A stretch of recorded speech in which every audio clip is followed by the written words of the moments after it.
BoneChat 95. This is a continuation. I don't know how many people remember Stephen Flutie presented PitchSink before he even launched it. He kind of tested the idea. It was February 2024. And Wow. now, incredible. Time flies. And now it's live and it's working, and he's going to share lessons learned and kind of the where it's going next. So take it away, Stephen. I appreciate Thank you. Yeah, this was going to be more of a discussion more than a presentation with a demo at the end of the platform, everything we're working. And it's good to see a lot of familiar faces, Kyle as well, which is a PitchSink member.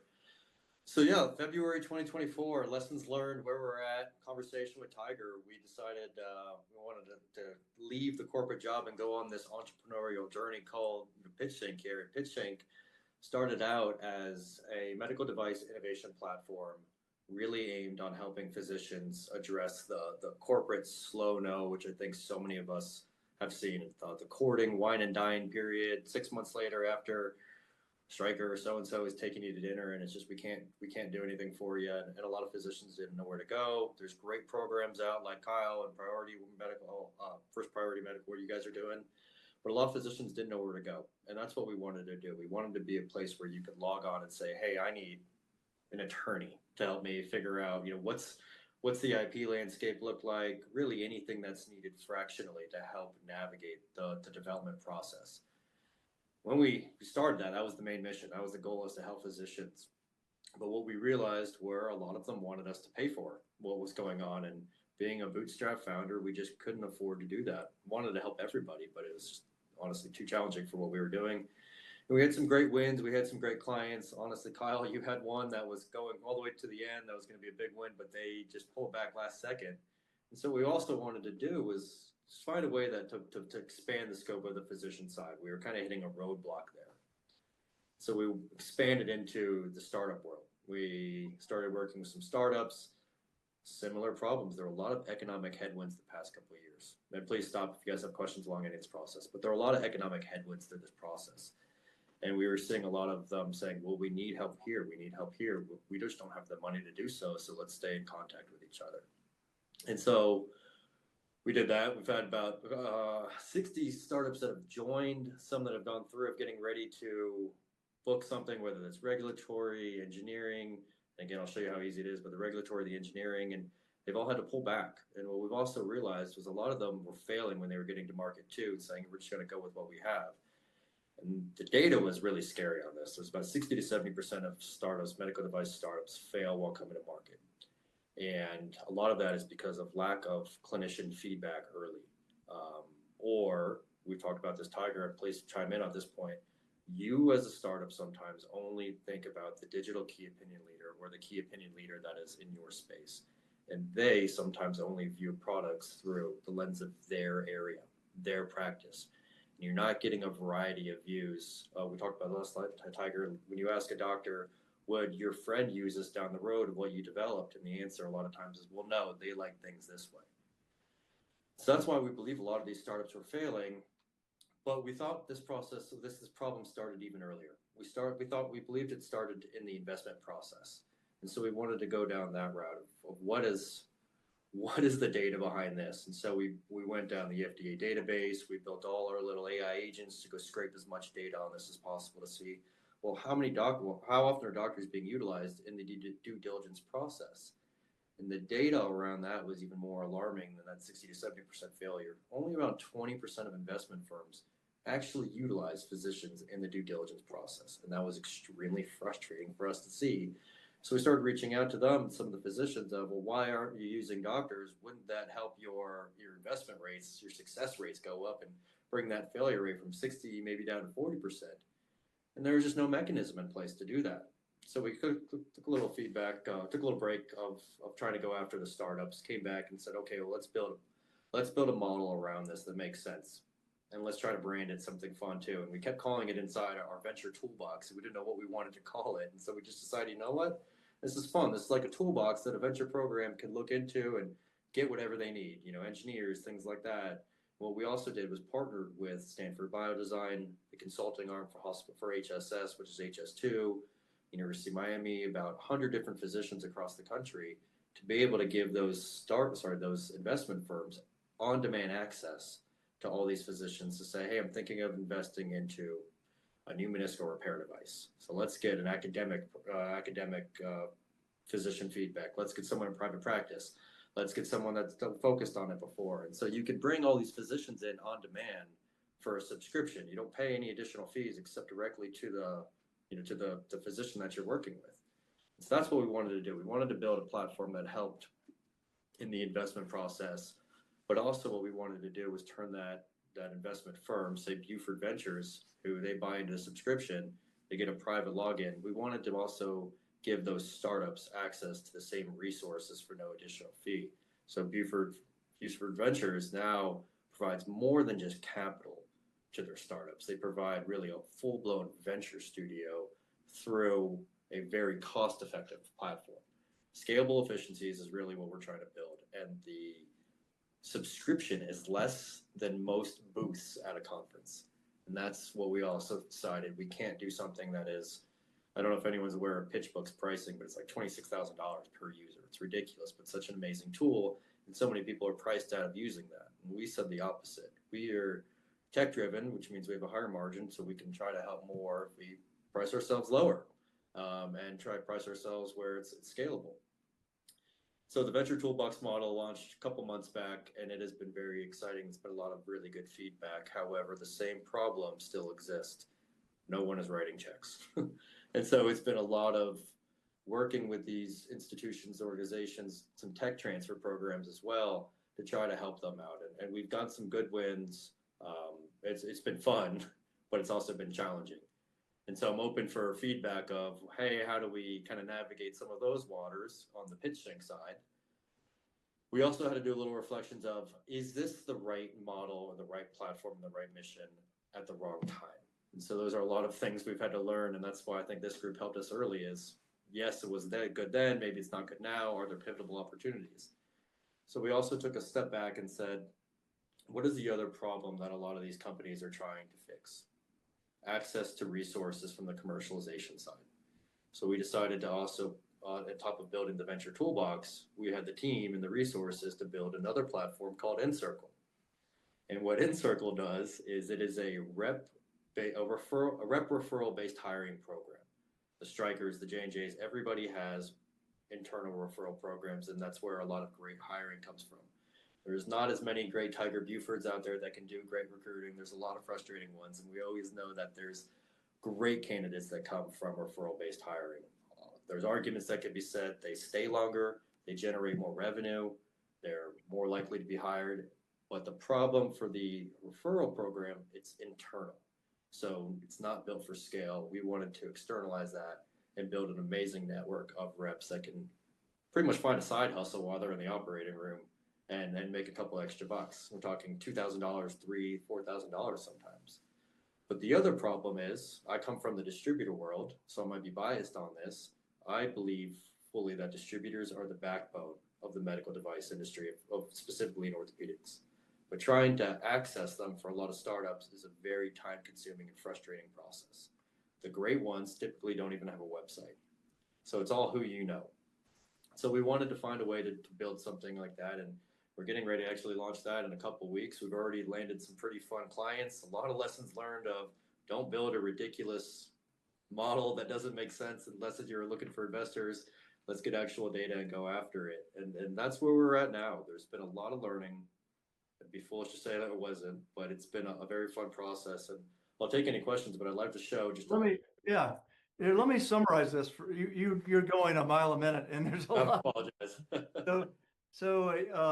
So last year, Stephen launched PitchSink, and it was supposed to be a marketplace that put experts together with orthopedic companies. You need a regulatory expert, whatever. And it's a hard model. You need thousands of people in the database to make it work. But he stumbled on two other business ideas that looks like it has legs. The first one he's talked about is the Venture Toolbox. So if you're working with your KOLs to design an implant system, you're probably getting biased information. You're not really testing it in the marketplace. So what Stephen does with the Venture Toolbox is he can bring an assortment of physicians to review ideas and products that aren't biased. They give, so that's the first Venture Toolbox. The second one is called nCircle, and it's a rep hiring kind of matchmaking system. It's like dating for distributors and reps. So anyway, which one do you guys want to talk about first? We've got both here. Okay. I'll go through a demo if that's fine. If you guys want to do Yeah, keep going. Don't be So, shy. Raise your hand. The Venture Toolbox is really focused on working with early stage investment. It's really meant to make that 60% failure rate, bring that down to 40%, invest smarter money decisions through the entire process, that give access to resources, like I said, on-demand venture studio, pretty much. And so the goal is to make it on-demand as easy as possible, build out an amazing network of consultants and individuals, everything fractionally a company needs. We didn't go with you need thousands. We went with, because there's a competitor out there that went with thousands, and we've talked to a lot of physicians who in 2.5, 3 years never got a single job off of it. So we said, let's make a smaller, hyper-focused network of individuals that share the same excitement. So this is what it looked like to post a project, to be able to connect with someone. You have design development, research and ideation, and scaling the team. This is more fractional employment, think engineering, regulatory, quality, all those fun things, commercialization strategy. Then you have the physician advisors. So we'll go ahead and just post a project for physician advisors. When do you need the project to start? Immediately. You'd click next. What is this needed? Investment advice. Oops, if I could type, that'd be good. Needed for sports medicine product. Whatever we want to put in there. What type of project is this? Again, this is investment advice. This is a fractional medical officer startup. We'll go ahead and click investment advice. Click next. Project description. All the deliverables that you want. We also wanted to make sure that when you meet with someone, I can make this bigger if you guys need to. That's better? Yeah, good. Yep. So what we wanted to make sure, the first conversation was one of substance. Instead of, hey, I'm going to meet with someone, we're going to beat around the bush a little bit, then we'll sign some NDAs. We've included that in the entire process. But in the description, you'll do, whatever information you want. And then you can click additional project files, which is then covered by an NDA. We've provided an NDA for you, or you could use your own by uploading it here. But you simply click yes, and before someone even looks into the information, they have to sign the NDA via the platform. We'll click next. What are the specialties? We'll go ahead and say, this was an orthopedic product, so MSK focused. I need an orthopedic surgeon. I want someone with sports medicine experience. Next. If this is an equity-only position, we don't help with that. That's fully executed and negotiated on your own. But transparency and visibility is what we wanted to do. You can either do a fixed price project, 25% deposit is put into an escrow account, or you can put somebody on a retainer. So we'll go ahead and say, pay a fixed price. My budget range is between $3,000 to $7,000. And then I need this project's going to last in a month. You would click publish. This is the demo side, so these are all fake people. And then we would go with, let's find the right consultant. We can go to sports medicine right here, Dr. Jordan Michael, and you would look at their profile, their CV, all the fun stuff. You can view the CV directly here, which we've built out a fake version of it. If this wants to load, here we go.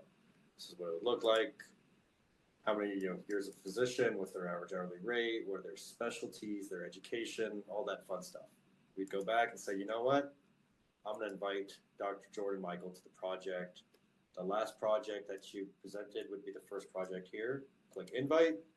An email goes directly back to their email, and then you guys would be in contact from there. But it's as easy as that to connect with somebody. It's the same process for any of their on-demand, consultants as needed. Mark? Maloney got a comment question.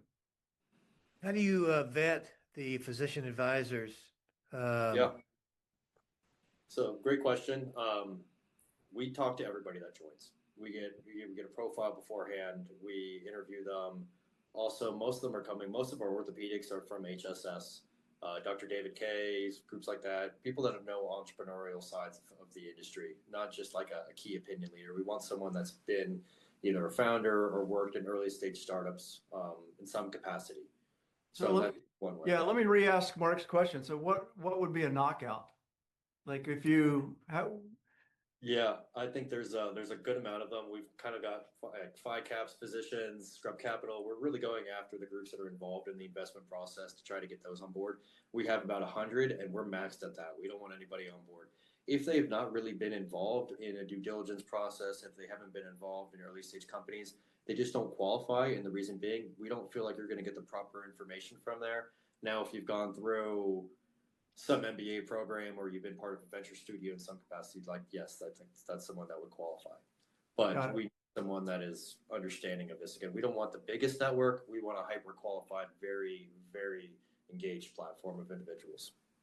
Okay, Al?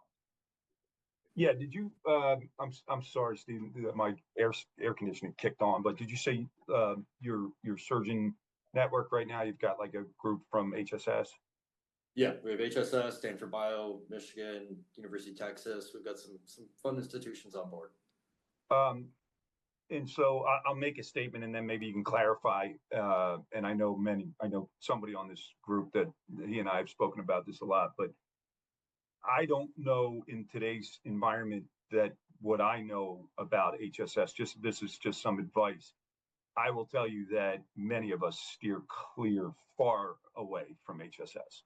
Yes. Not just because they're inundated with conflicts and capacity, but also the residual benefits you're supposed to get by engaging surgeons, and whether you can do it directly or influence or whatever.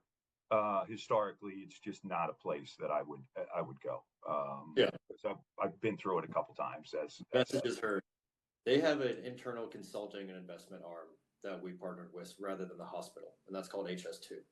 So that's the group that we're working with, so we get away from essentially the hospital issues. No, I'm familiar with that. I'm telling you, like you probably have had success, so you've got some data around it, but just as a person who's been through it, who's gone recently through it a couple times, like it's just, I never would be interested in doing anything with an HSS surgeon. But then we have Rush, we have Duke, we have others. So I hear what you're saying 100%. Yeah, I mean, just, you know what I'm trying to say. It's just like and it's not you guys have built an unbelievable, I'll go into another part of it when we get there, but I don't want to take too much time. But yeah, I mean, just from a reflex, like, oh, like no way am I dealing with HSS. Not the hospital. I'm talking about the surgeons. Yeah, I hear you. I agree in some capacities. Some I've worked with versus some not. When I was doing Striker marketing, a lot of the physicians we had were there, and I hear what you're saying 100%. But again, that's why the variety was really something we wanted to do. You know, the Dukes, the Rush, groups like that. So message heard. I appreciate the feedback on that. Yeah, just a comment. Emotional, yes. Definitely a bias. Yeah, here. John? Thanks, Al. Okay, John. Hey, my question really revolves around with those surgeons at very prestigious universities. A lot of times those universities will have, IP tie-ups for those surgeons. So how do they, as your folks that are subscribed to your service are now engaging surgeons at these institutions? How do you wiggle through that so that now, Duke doesn't now lay claim to those ideas? There's been a lot of back and forth with legal teams. It's been really challenging and really frustrating, which is a lot of learning through the process. But yeah, that's been a lot of back and forth with legal of all they're doing is giving investment and due diligence advice. IP must remain with the company, with the person coming to that. It was challenging. We'll say that. Some of them said, some of them went too long and we said, forget you. Sorry, we're moving past you. Speed is something we want, and that's not what some of these legal teams did. But I completely share that. I do some work with the University of Illinois, or have, and was going to be an adjunct professor there. But it all of a sudden, with my status doing that, then all of the work that we do can be it gets a little bit into the gray area, so I didn't like it. And then I had one real quick add on to that. So it sounds like, just so I understand, is it's like really this is what you've created are these platforms, these networking platforms that people subscribe to, and then they can dive in and get to the resources that you're Yes. really funneling. So you guys don't really do the development, but you tie them up or link them to the folks that can do it, and they're part of Yeah. your subscription Correct. network. Okay. Correct. Our goal was to build a full service ecosystem. When you think of the product that you want to develop, we can connect you with an attorney. When you need to get feedback from clinicians, we can help you with that, connect you with engineers, and then now bring you all the way to when you need to find a sales force and you're going distributor mode, we can do so. If you need to bring somebody out for marketing, we can help you with that as well. There's another platform that we're quietly working on that's focused on working with tech transfer and business development. So that's another one, but now it's going to be more of like a deal flow version that launches into crowdfunding in one day. But yeah, the goal is, can we help everybody cost effectively through the entire duration? We want to say when you think about it, and then when you get acquired, we'll wave goodbye and exciting, and then just invite us on your yacht later. So, Yep. No, I get it. Sorry, I'm a little old, so sometimes these new things I need explaining to. So thank you. I appreciate it. Yeah, the fun part that we did is, again, I bootstrapped most of this. It is free to join every platform. You can engage and interact with everybody. You don't get access to the physicians on the free version, but you can engage and interact anybody you want to say, yes, this person fits or not. And if you do that, there's a small fee. There's a very small fee, or you could pay a subscription if you're going to be doing a lot of jobs where it completely reduces that. But scalability is what we wanted to do, cost effectiveness. And I will never do, because it was challenging to find funding for us, I will never do something I couldn't do, or ask somebody to do something we couldn't afford to do. And that's why we also priced our venture toolbox model less than a booth. Got it. Well, thank you. That helps me understand more. Thank you. Excellent. No, thank you. I can move over to the nCircle platform if we're looking. Any more questions on the physician referral side? All right, we'll go to rep matching. Yeah, so this is what the front end will look like. It does look like. This is live. We're scaling pretty quickly now. We've had over 1,000 join in just the last couple of weeks. Everything has just been organic, partnering with companies, bringing companies on board, and getting a partnership email sent out, and then a lot of LinkedIn outreach.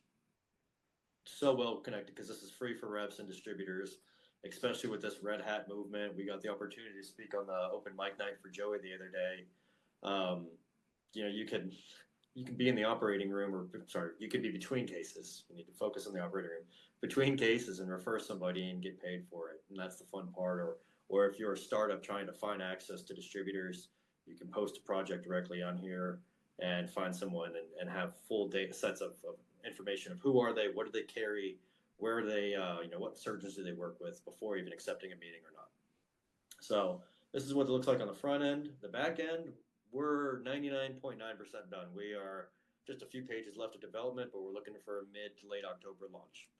So this is what it looks like when you join. You get to log in here and see all the roles. These are the new roles, or click into the sales roles, sales manager, territory associate, or marketing role. And then you've got your distribution opportunities over here. So we'll go ahead and we'll go do this sales role first. We'll go ahead and say this I think I got that info here.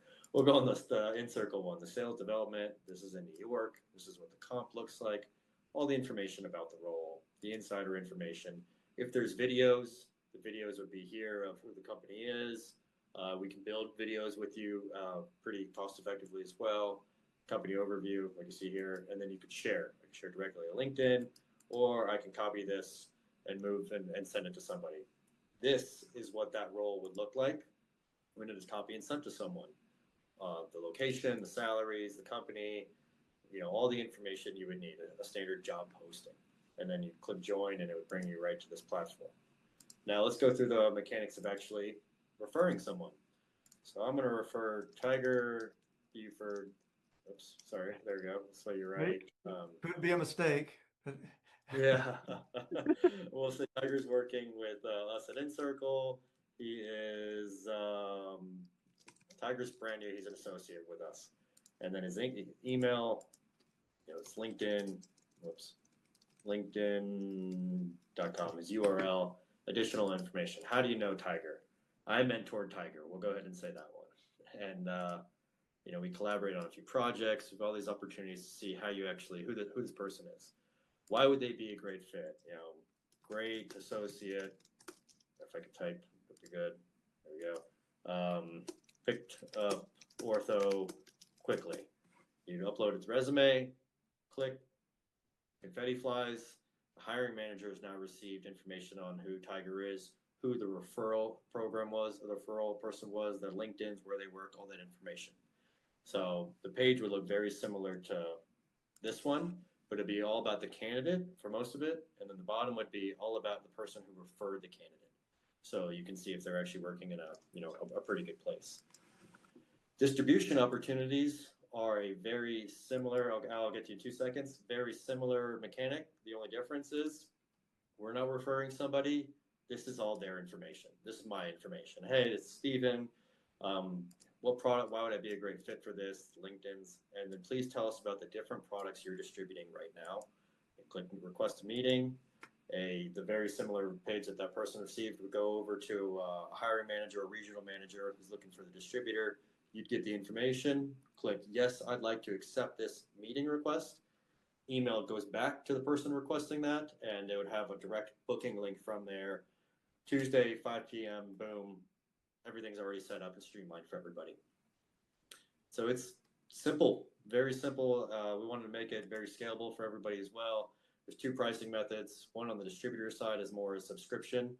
There is a full-blown pay up front and post as many as you want, or you can pay a little bit more, a little bit less, and pay as you go.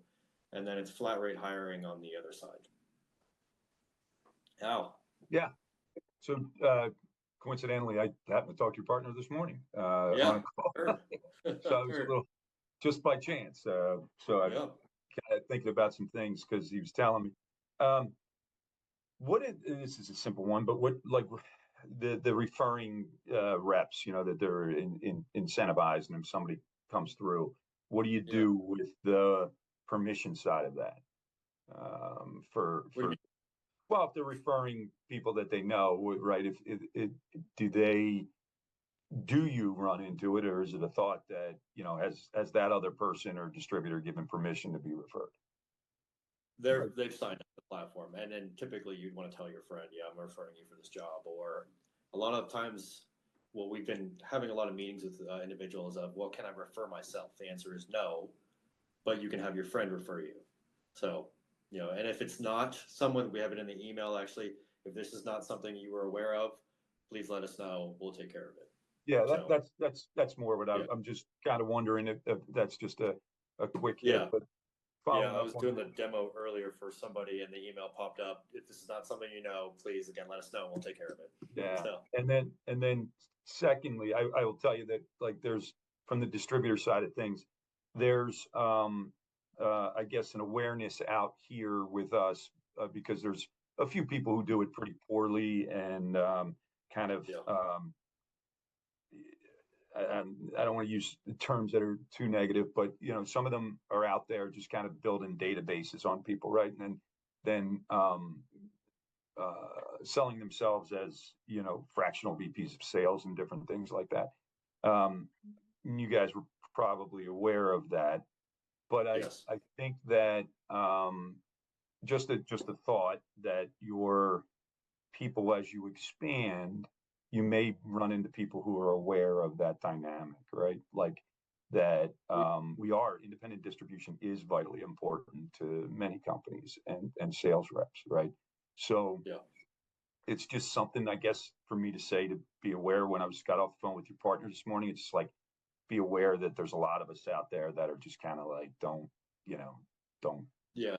on your list. I'm not going to give you my information. You guys, I think, are doing it much differently, and I think you guys are definitely on a better path than those individuals.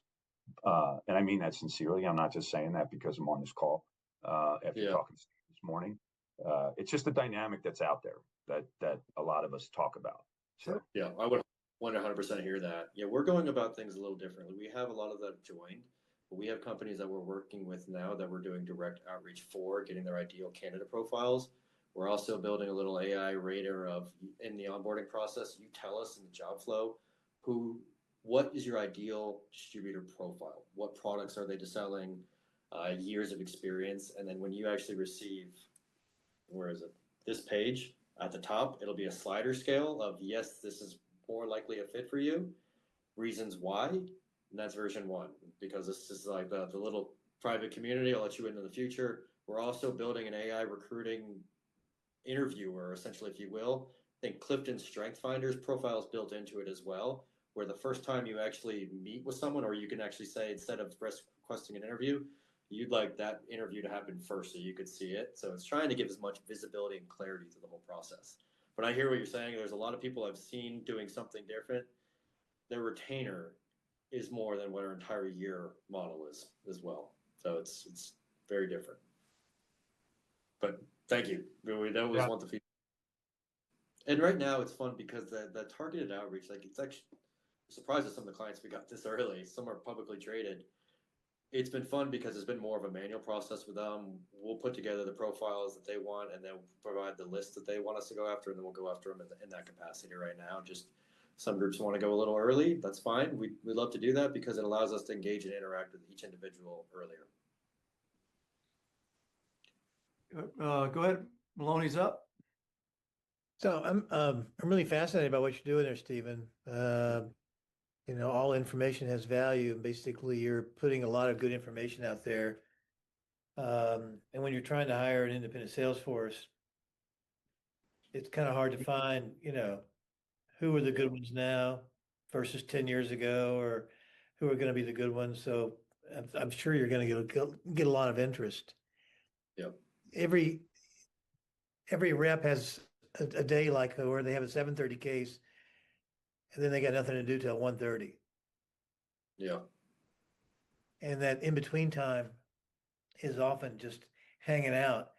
I talked to an operating room 2 weeks ago that the reason I called her was that I heard that one of her rooms had 8 reps in it. And I said, "Do you like that?" She said, "No, I hate it." And I just was talking, and I said, would you have an interest in doing a business with one company that basically handled all that for you, so you never had more than 1 rep in a room? She said, Yeah. "Show me that company." Now, I don't have that company, and I don't know that company, but you know, That's distributed. I think there's room on both ends here. And if that company were, say, legislatively credentialized, they would be hard to beat. Yeah. And I don't know that doesn't exist, obviously, but I'm just kind of talking about the opposite side of the forest. Yeah. When I started, I got to work for an amazing distributor. We were sports medicine, one main company. We had about 30 other lines in there. So one day, we had 6 operating rooms in here. I had a bunion, a wrist fracture, 2 shoulders pretty much going on at the same time. So you can walk through, and it's 1 or 2 of us in there instead of 8 reps the whole time. It was nice for this group, but yeah, I hear you. It's challenging sometimes. But on the rep side, you said they're sitting around for 8 hours. Our big push was there's so many companies taking money from sales reps. If you have to go to a hospital that has rep scrubs every single day for the entire year, you can be spending up to $2,500 just on paper scrubs. And distributors don't, you don't get reimbursed by your company from that. And some of the companies are no longer reimbursing for that. So our big mission was, how do we fix a problem on both sides? You need qualified hiring capabilities, candidates. That's what we can do with this platform, but we can also build a rep side hustle so they can make some more money while they're kind of waiting between those cases. Fun. And we're open to any feedback of, hey, on the distributor side, please include this. And that's what we're working with our companies that have joined now, is we want more data behind who the distributors are. And Al, that's what we can talk about as well. And like, tell us more about them. What hospitals do you work with? What doctors do you work with? So we're looking for, those companies that want to build what they want, and we could do that with them. And that's been really fun. Yeah, Patrick, Stephen, you can take your slides down now. Okay, sorry, apologize. I forgot I was still up. So in this type of setup, the manufacturers are paying you, right? The manufacturers are considered your customer, right? Yes. Who do you like? It's a bit of a chicken and egg scenario, and I could see the argument for either setup, but like you get more manufacturers if you have more salespeople interested, and you get more salespeople interested if you have more manufacturers, involved. Who do you sort of go after first? The fun part with this is it's both at the same time. And the reason I say that is because the companies that we're working with, it's yes, we'd love to work with you, but we need to send an email out to your network. We partnered with this group to be able to provide more opportunities for everybody involved. If it's a company that works with distributors, there's two value props for this. Distributors get a higher referral bonus if they come on board and refer someone. They can hire someone at a discounted rate. Also, this is where you can find that next product to fill your bag, to keep the territory, keep competitors out of your territory. And so it's been scaling a lot that way. And so it's been kind of easier than we expected on this one. I learned the lessons learned on scaling PitchSink. We brought over this one, and it's been fun. You also, LinkedIn has been so easy for us. I mean, it's, hey, we former rep built the side hustle for you. Would you be interested in joining? Great. Can you also send your friends? So it's been pretty helpful. And then in the early stages right now, we have, I'd say 5 companies we're doing this with. It's direct targeted outreach to distributors too. So like, hey, yes, we'll do this. It's a cheaper way for us to do what we wanted to do. We'll go about this way. And it's been pretty helpful as that as well. Okay. I'm open to any suggestions, any recommendations. No, I don't know the answer. That's why I was asking, because Yeah. I can see the arguments on either side. Yeah, building marketplaces, and this is.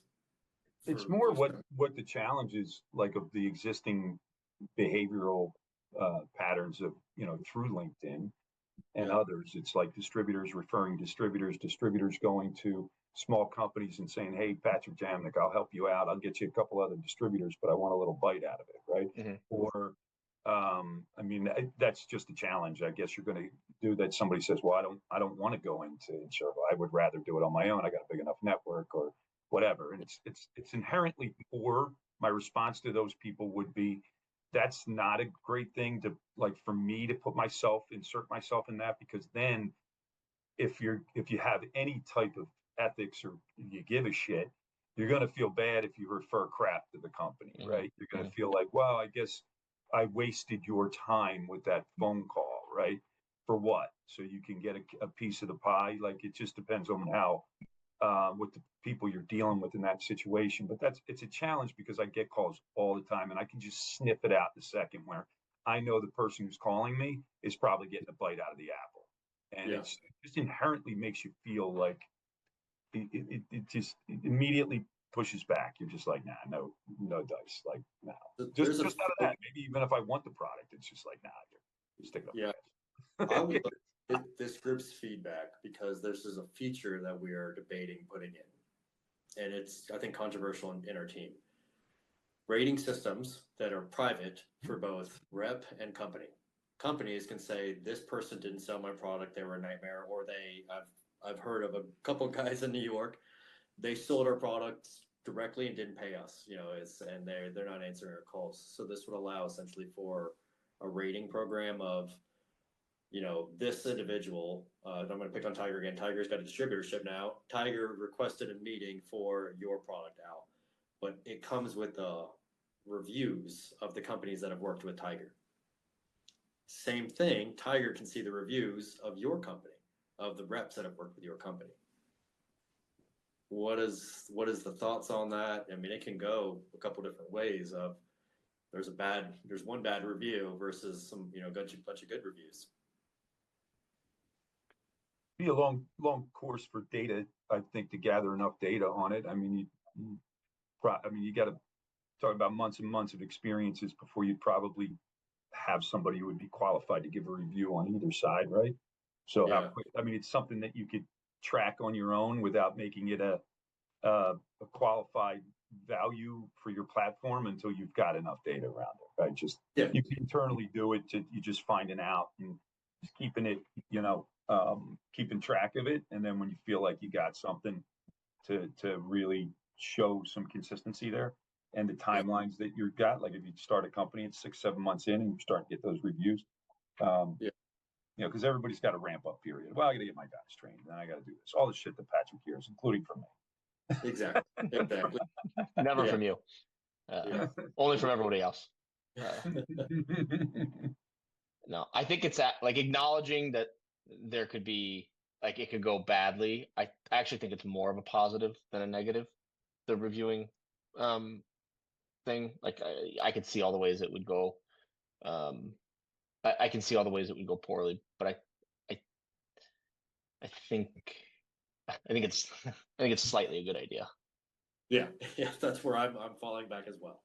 It's good to see visibility again of maybe it's not rating, but it is. We build out the ideal client or distributor profile in the intake process. And so then that is put together against some type of algorithm that can say on a sliding scale, yes, potentially good opportunity, rather than just rating somebody.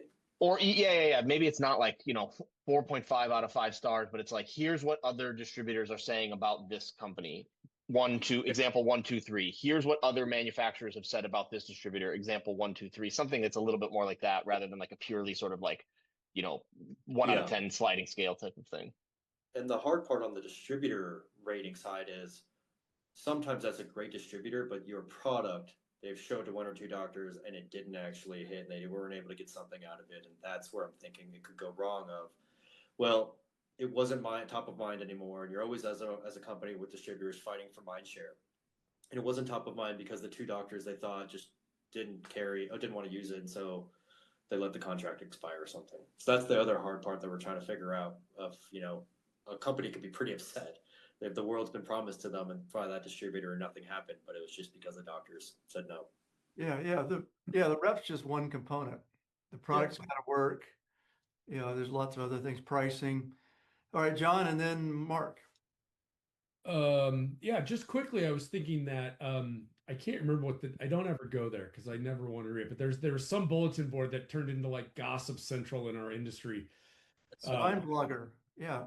Something. It was so I could see it go bad that way. But what I was thinking is if you could have you as the independent group could have like a verification process. So like, Amazon says verified purchase, or you could say this is a verified company or a verified distributor as somebody who's not making the judgment and people are willing to put their names on their reviews, then it becomes a lot more valuable, right? Because it's just not Cafe Pharma, that was the name of it, whatever, like just some crazy, National Enquirer, because, people are very aggressive in our industry. And so if you guys had some way to control that so that those reviews could be legit and could be in a way that are somewhat, not inflammatory, that could be a very valuable tool. No anonymity. Yeah. I'm guessing if there's like hey, there's 10 bad reviews on this person, we can just kick them off too at the same time. But we kind of keep them internally of what's going on. That's good. Yeah, that's good feedback. So if I get a referral from say a group like this or somebody that I've known and that I've known delivered and I trust, I always honor that referral 150%. If they ask me to interview somebody, I will, and I'll make it a priority. On the other hand, online reviews like restaurants, I don't put any value in those. And I really don't think that very many people in our business, which is such it's almost more art than science, would put their name on a bad review. Because the old saying, one aw shit wipes out 100 attaboys. That one bad review could be devastating to that person. And, the old saying, you learn more from a failure than you do a success. Yes. And you don't know what they took from it. That's just my 2 cents. I love the idea of a referral all day long, especially from somebody who is experienced and trusted. But the online referral thing gives me the willies. Yeah, I'm with you on that. And that's why we keep going back and forth though. Yeah. how do we do? I mean, this is the other thing is, it is really a small community at the same time, a small industry. We all really kind of know each other in some capacity or not. So, you can be working with one distributor that knows the other distributor, and you, before you take the meeting, say, hey, Crosslink, what do you guys think of this group over here in Tennessee? You can do a little due diligence on your own, and maybe that's something we build out with the partners through time, but I'm leaning more towards on the no side because I could see it going pretty bad, or maybe we just keep it all internalized. Kyle? Yeah, I think Mark hit the nail on the head there, Stephen. I think you either allow for a endorsement or you keep your mouth shut, because the negativity will be of no value to anybody. It's either going to look like it's going to be a stain on the reviewer. It's going to be, and if you don't have the chance to respond, it's just no good. You either can say this was an amazing experience, or you can simply move on. Yeah, LinkedIn, gosh, I'm going blank on it. Endorsements, like something like that. Yeah. Awesome. Good to know. Yeah. I agree. That's great feedback. I appreciate all that. Again, we were going back and forth on the ratings. So Ratings can work if you have a lot of volume, like Yelp. We just moved to a new city and we use Yelp all the time. But the algorithm at Yelp cuts out, it'll trim the lowest responses, it'll trim the top responses. It'll give you a better reputation score probably than just free for all. I don't know. I mean, think about it in terms of if you were giving your references, right? If I'm giving my references for a new job, it's people that I know they're going to say good things about me. Now, there may be a number of people that are going to say bad things. Those aren't people that are going on my list, even though they exist. Yeah. Believe me, in recruiting people, a lot of hiring managers ask for referrals, and I say, if you let the candidate pick the referrals, it's totally useless. They're going to pick the 3 people that love them. Let me do some real background checks for you. But yeah, reviews are usually fake. Yeah. I was going to follow up with candidates have asked to apply for jobs, and that's not how our system's working or set up for it. But if we could build it to where they could actually apply themselves, but they have to get endorsements, like we kind of said, but they're going to be good endorsements because they're hand picking them. Then the endorsements split the referral fee type thing. Is that what are our thoughts on that one? This has been great, by the way. This is the conversation I have with myself and my whiteboard every day. So thank you, everyone. Can you rephrase that last part? Yeah, help me on that one, Steve. Yeah, so candidates have asked, hey, if I see a job that I like, can I just apply for it myself on your platform, on the full-time hiring? And our platform is set up for referrals. But if we built a method where they can apply, they don't get the referral, but they get endorsements by 2 or 3 colleagues that have to send a endorsement over, a referral over. Is that something that's of interest to anyone, or no, the referral, the way that it's set up, stay that way? I don't see a downside to it. I mean, there's no risk in that. If you got, it's all going to be about how much of a network you build and how much of a community you build, right? That you'll get those endorsements, or like you said, this community's small, right? So your thing is, Stephen, is going to be building this thing out that the small community sees value. That they're going to, the referral fees are nice, but are they going to be a lot of the younger, less engaged, kind of reps just looking for an extra buck, or are you going to get the quality of people involved? And I just think that's going to be something you're going to build out, like it's low risk, right, for you to continue to build this community and then see how it plays out. I agree. Good. Someone has a hand go up. Okay. Al brought up something that I hadn't thought about, but is I think important for you to keep in mind. And this is like my own experience, so maybe it's unique and others have different ones. But my opinion, there's maybe it's always been like this, and I just get I've gotten older, but like the people have always been there. There's a lot of young reps floating around who all think they're supposed to be making way more money than they actually should be. And like you run the risk with this, especially the tech savvy, they're all like younger. So they're like, stereotypically speaking, they're more technically or technologically savvy. Um, some screening tool for like that, you're not like just attracting nothing but, semi-resentful, inexperienced reps that just like are just, are putting their whole careers at jeopardy because they're in breach of 7 contract by just, sort of signing up with you like that. Those people, like they're out there and they're more populist than I think sometimes people appreciate. It's just like keep that in mind, or be wary of that. And maybe those people have always been there and I've just gotten older. But they're out there for sure. There's more Get coming. off my lawn type first mentality now. There's just, I've just run into way too many 30-year-olds who have, who are counting their industry experience in months and then are immediately just spewing hate that they like their boss makes twice what they do. It's just like it happens for sure. Yeah. So that's why we have an application joining process where we can kind of triangulate who are they, what does their social media presence look like, things of that. So it's not open to the masses really. But yeah, I mean, especially on LinkedIn, you're seeing some of it, and it's. I agree with you, but yeah, that's why we do take as much information of them as we can before giving them access to it.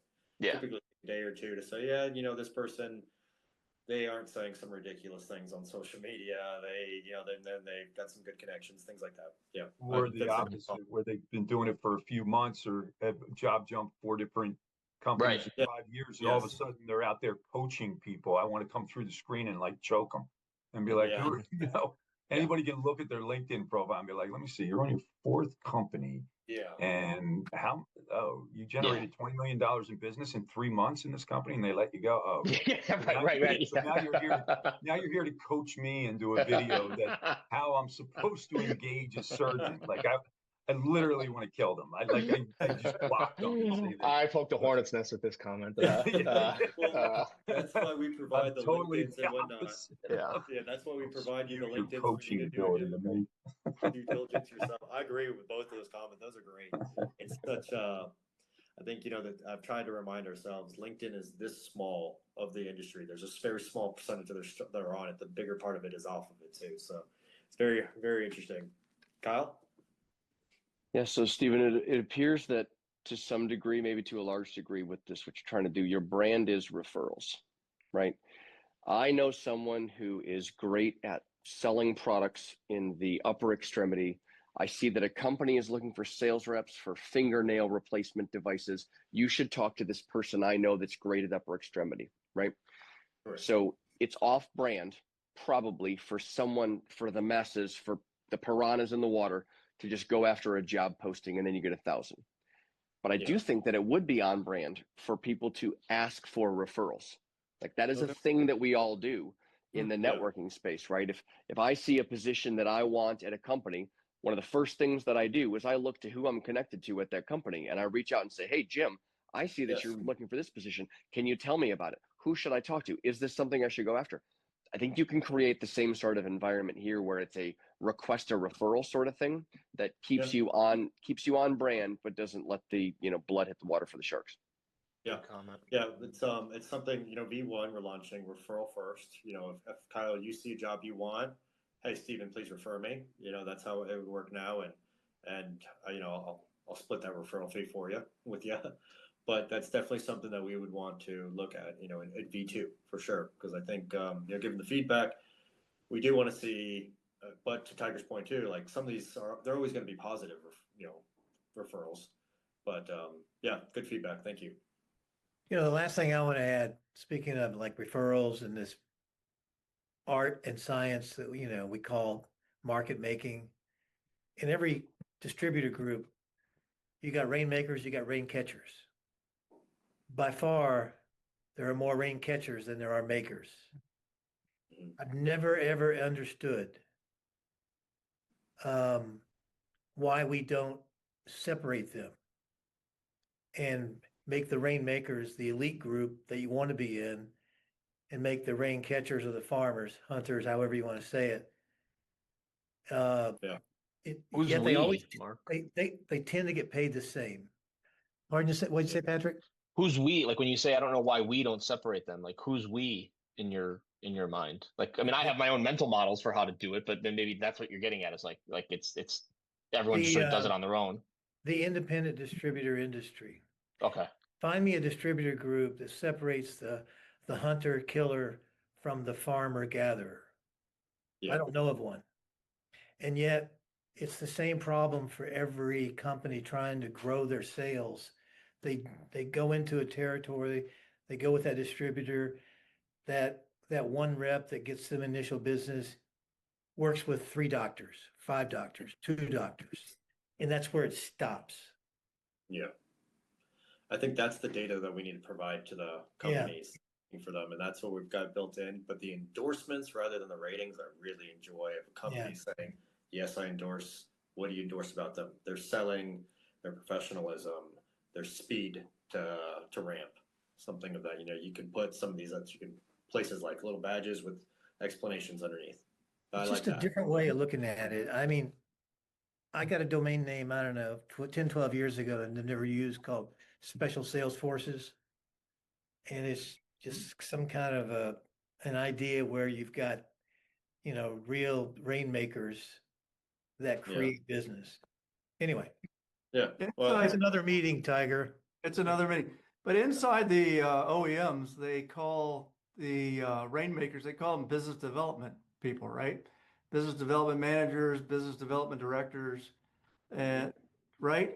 But the distributors don't have such a thing. That's really interesting. They just, and you're right. The rainmaker's worth their weight in gold, whereas anybody can go service the account once the sale is there. There's been a flattening of the terminology that probably works to the detriment of the manufacturers. I mean, like I've been in orthopedics for 20 years, and plenty, you know, there's more experienced people for sure on this call than I have, but like, it used to be like at the big companies, like the title distributor, like that meant something. Like you were in charge of a large organization with, you know, at least dozens, but you know, in plenty of times in excess of hundreds of reps, oftentimes that were direct employees of the distributor themselves, and so on and so on. And things get more fragmented, and there's a variety of reasons. I know we're up against time. There's a variety of reasons why, but now it's like everyone who's out on their own is a distributor, regardless of, like, you know, organizational size or stature. It's like, I mean, it's on paper, it's difficult. You can figure it out pretty quickly who's sort of giving you a line versus who's being accurate. But like, there are no like commonly accepted kind of like industry definitions for like what kind of, you know, what sort of counts. Because it's like, you know, 2 super reps sort of decide to like loosely pair up, and all of a sudden they've got a quote unquote distributorship. There's just so many different kind of like structures to it that I still struggle with this myself, because I call everyone a distributor because I don't have a better word for it. But like, there's definitely like hierarchies in your head of like how things sort of go. I agree with everything being said. Our last question, because Tiger, I know we have time here, is if there was a link to a distributor, because a lot of distributorships don't even have LinkedIn's or profiles or websites. So if they could use this as a website where you actually had a distributor profile, employee size, things like that, and if you're a company looking for that, is that also helpful? Probably, yeah. Like, I sell this product, this product, this product, work in these hospitals. It's the same form they have to fill out that you're getting that info, but there's actually, I can go back and look at it. You're going to full blown. I think profile. I like the idea in general, but nobody's going to tell you what hospitals they work with. They're going to hold that so close to the vest. Yeah. I like the idea of when a rep joins, ask them about what new business they've brought in the past versus servicing, and make them give examples of, I went out and, you know, brand new territory and won this business, won this account. Everyone will say all business acquired ever has been through nothing but sheer force of personality and personal magnetism. Fact check it. Yeah. All right, we're out of time. This is Tiger. Thanks, Stephen. Thank you so much, everyone. I really appreciate everything you've done. Man. Thank you, Tiger, for this. Yeah, keep it going, Stephen. Good stuff.